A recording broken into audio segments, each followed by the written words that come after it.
Hello guys, mag-harvest na tayo ng pataba guys para sa ating halaman. So ayan, let's go!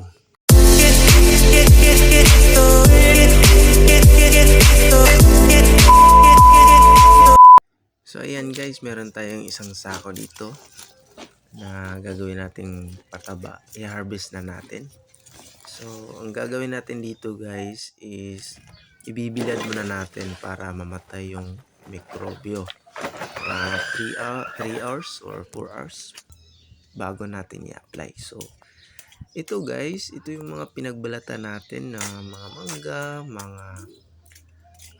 mga foods, mga lamog-lamog, mga pinanggasan natin, mga pinagwalisan, iniipon natin dito sa sako guys para gawin nating pataba. So ito ay malaking tulong ito sa ating menro na nangongolekta ng basura para mabawasan yung basura natin sa dami naman ng basura. So after 3 hours, 4 hours, pwede na natin siyang i-apply sa ating plants o kung saan natin gusto na i-apply. So ayan, tuwang-tuwa na naman yung halaman natin kasi meron na siyang abono na isang natural. So ayan guys, so kung gusto nyong gawin ito sa inyong bahay,